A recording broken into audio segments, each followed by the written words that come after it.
we're keeping an eye on tech investors. So let's look at another tech investor that caught my eye. Let me share this with you. Okay.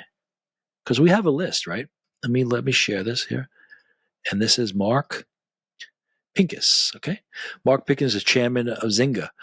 So Zuckerberg and of course Musk and Bezos, who's not a tech guy, but Andreessen, right? We have a lot of people who are saying, "Hey, Trump is really the guy we have to go with," and again, we have to be careful of who's just doing it for this reason or that. But Mark Pincus, another guy, he's worth 1.4 billion. He's co-founded Zynga, an online social game maker known for Words with Friends, Mafia Wars, and Farmville. He's a serial entrepreneur who made early investments in Facebook and Twitter. He launched several successful businesses before creating Zynga. What else has he done? Anything here? In 2018, he founded an investment firm, Reinvent Capital, which has put money into SpaceX, Oscar, and Lyft. Okay, so he has an interesting story that he was not a Trump guy. He's a liberal. I don't know if he's a liberal. I'm guessing. Let me look before I go. Okay, I won't guess. I'll confirm. All right. Let me see. Let me pull up this Real Clear article thing. Tech billionaire Pincus red pill moment to learn Trump never really called Nazis very fine people in Charlottesville. So if you're not familiar with this, we'll go over. This is posted by Tim Haines on Real Clear Politics. I'm going to share it and we'll go over because it's another reminder how people are waking up, moving over, reality setting in, and we'll keep tabs on who's doing it. All right. So tech billionaire Mark Pincus, who I just described to you, looking at that, by the way, his information on his background was all from Forbes. I want to give credit. So here he is. He was a video. I'm going to read. Mark Pincus, a tech billionaire who supported Biden in 2020. So he was a Biden supporter, whether he was a Democrat or a liberal. I think probably safe to say, but I don't have that confirmed. But he supported Biden in 2020, told the All In podcast this week that learning Donald Trump was taken out of context, like the Musk salute, out of context, or certain words edited out in the sequence of events. It's deception. It's purposeful deception. They keep losing people. They lost this Mark Pincus. He's a powerful, influential people who are supporting their candidates, meaning the NPR and PBS candidates, the Democrats, and they lose them because of this. Maybe they'll lose people because of what they just did with Musk. And they should. How can anybody somebody's sitting next to me right now, watch the podcast, watch what I just showed you with the Musk thing, ever believe anything PBS ever says? All right. Let's say I'm going to play it. Let me play the video, and then we'll stop it. Here we go. This is him explaining about the Charlottesville, what the Democrats keep saying about it, how it isn't the case, and how it was a moment for him to wake up. Here we go. Well, it's interesting because Reed and I really started the whole kind of journey into bigger national politics together. We both sat down and had lunch with Biden and wrote big checks a little over a year ago, December of 23. And then, won't bother you, but I had my red pill moment and I went a very different direction, which started off just questioning the Democrats. Hold on. Can you actually just double click into that? What was your red pill moment? Was there one specific thing or was it more of a trickle of things? All right, hold on. So he says that just a year, 2023, cutting big checks to Biden. And then he has his red pill moment, right? He wakes up. And I don't know who the interviewer is here. It's from All In podcast. It's a good podcast, by the way. I'm not sure of this gentleman's name that's asking the question, but he stops him and says, hey, can you give us some background on that? Was it one moment or was it, here we go. Your red pill moment. Was there one specific thing or was it more of a trickle of things? It was both, right? It's like the wall starts crumbling and then it comes down all at once. So for me, it really started early in 23. I started reading Pirate Wires and Mike Solana, and I thought he was a little crazy at first because he would write these articles. One he wrote was about how the Ukrainian soldiers had swastikas on their helmets, and the New York Times photographers would asked them to take the swastikas off for photos. And I said, that can't be right. That can't be true. And then 4 months later, it was in the New York Times, buried in the middle of the paper. And I kept seeing stories like that he would be early on. And so I just started feeling uncomfortable and queasy about what was going on with mainstream media. And then in May. All right. So here we go. So he said, like the wall starts crumbling, then it comes down all at once. So he's pointing out, right? There it is. That an alternative media was pointing things out, and he's maybe this guy's crazy, but then he sees it in the New York Times buried in the middle of the paper. So that's another thing these mainstream or newspapers of record do. Sometimes they have to admit, because they have to have it documented that they reported it, because they're going to lose all credibility. So they bury it. They bury it in the middle of the paper. I mean, do we have to know how they work? This PBS thing is. I bet you that's going to get changed on X, that they're not going to leave it up like that, because that's damning to PBS. All right, here we go. May of last year of 24, I read some article that talked about Trump's speech in Charlottesville, and this has been well covered, but where he said there was good people on both sides, and the article said it was completely, propaganda and not accurately reflecting what he said, that he denounced the Nazis a bunch of times in his speech. And so then I went and watched that video, and that was my red pill moment. I think it was for a lot of people, because it wasn't just the media spinning it or politicians spinning it. That was like one of the pillars of why you were supposed to hate Trump, was that speech. And then you see Biden say that's why he had to run a second time. And you see Obama you even see Biden bring it up again in the beginning of the DNC. And it's one of their pillars, and they clearly know that they're misrepresenting things. So for me, that was beyond uncomfortable. I was just like, okay, now I got to go back to first principles and look at the primary data and listen only to original speeches by people. And I just realized I couldn't trust mainstream media. So I started questioning the Democrats. As soon as I started questioning the Democrats, I started getting a lot of shame and anger and hatred. Oh, the other thing that happened that was part of this journey is that right?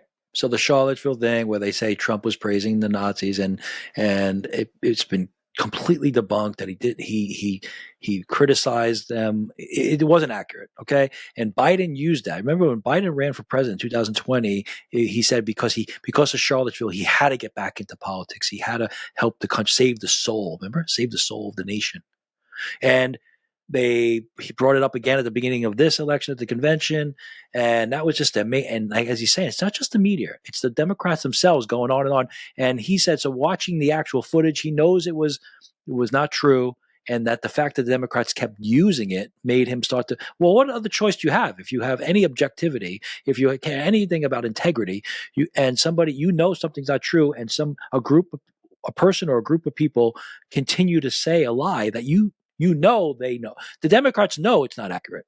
It's impossible for them not to know it's accurate. He watches the actual footage, says it's not accurate, and then continues to listen to these people say it's accurate, the same people he's cutting checks to. So now, right, I have to go to the source. I have to go to the actual video, which is what we're doing here. We're watching the video, right, and watching him talk. Let's watch Trump speak.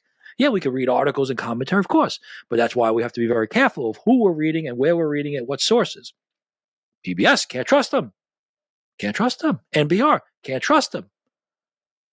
Okay, it doesn't mean it's Epic and Unheard, these magazines, these publications, the tablet we've been pointing out lately. Yeah, they're showing credibility. They're showing integrity.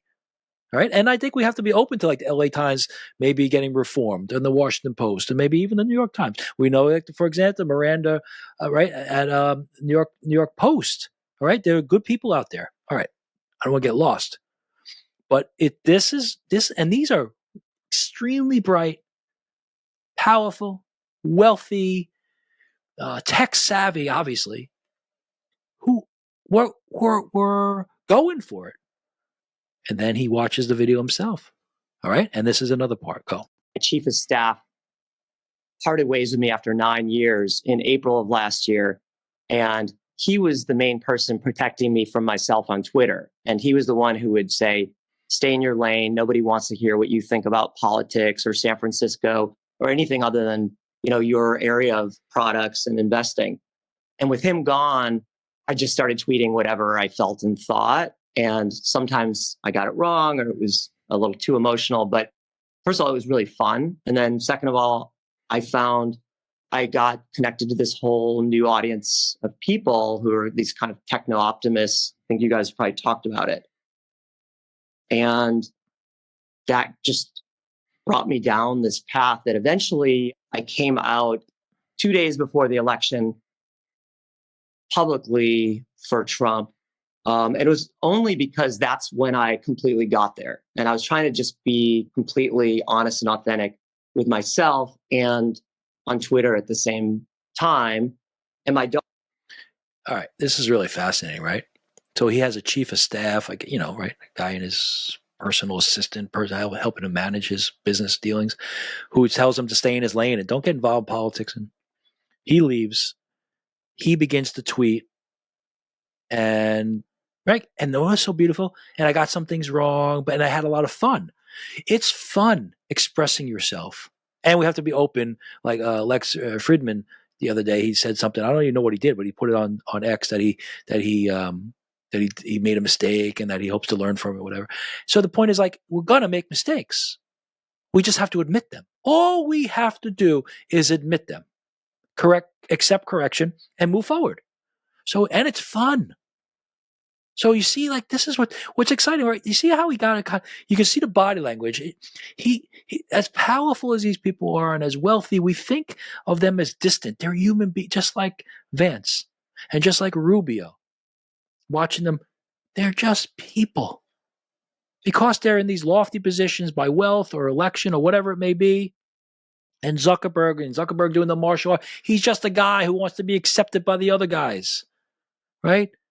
And that's what's happening. And I think what's happening is the social media world's really allowing people to express themselves. And you can be wrong.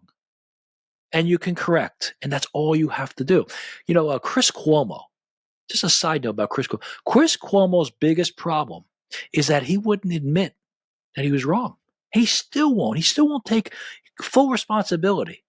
He tries to defend himself, whereas people would just be willing to accept it. If he just said, I was completely wrong and I messed it up and I'm going to, people just move on.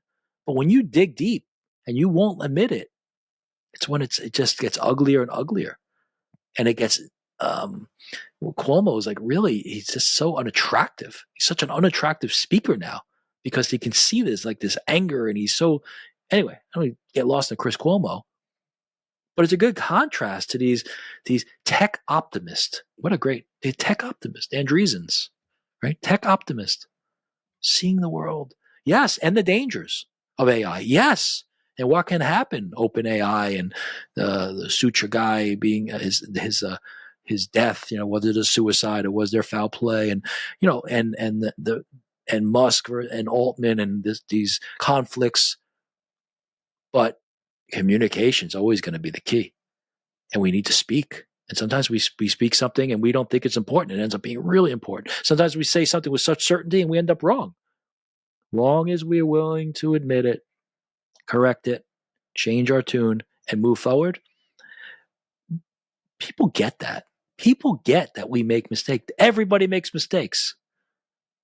And it's different being a flip-flopper for convenience or to make a deal. That's being false or a hypocrite. But evolving and learning, that's what it's all about. That's what AI does. AI is learning from itself, right? Learning from the users, that's what we do. Growth mindset, flow. All right, let's see what it says at the end here. Let me go back 2 seconds. I like this interview. On Twitter at the same time. And my daughters turned to me that Sunday and they said, You're going to vote for Trump. We know it. And I said, yeah, you're probably right. And they said, well, then you have to go say it on Twitter. And my daughters were like, really in this with me. Yeah. So anyway, and then it was on the front page of the New York. Isn't that cool? So he's convinced he's going to vote for Trump. His daughters know. And his daughters are the one who encourage him. There it is, right? This younger generation, that's the bright part. The scary part is young generation just staring at screens. It drives you crazy, right? But there's also this openness of communication and speak. Be who you are. If you're going to vote for Trump, you have to tell people. Then tell people. And he does 2 days before the election. Post on the day of the election that I was this, not that I'm such news, but maybe it just was their news peg, that I was coming out for Trump. But I'll get back to the Reed question. But what I love about my New York Times, about my New York friends, is that they did not give a f. They were all pro Kamala, and they texted me and they're just like, oh, that's kind of funny. But it's one thing I kind of love about New York. They didn't care. All right.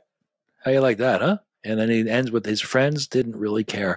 Our fears usually are much, the shadow of the bug is much more, the big giant shadow of the little bug is much more frightening than the actual bug, right? Our fears are what people will say about us or think about us. I have this fear.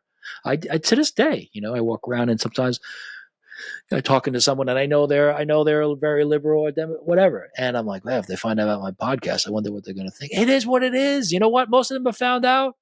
And no, it doesn't change. In fact, I think maybe they've moved closer to me because you know why? At the end of the day, I'm just being me. I'm just being honest. And if I'm wrong, I'm wrong. Is what I think. And you know what? We also share something. We find also common ground. They may be liberal, and I may be constitutionally conservative, and have certain views in terms of religion and spiritual life. But as a father and a husband and a friend, they're fathers and husbands and friends, and then we share that. And that brings us close. Like it's like Trump having the 3-hour dinner with Bill Gates and having the 3-hour dinner with Zuckerberg.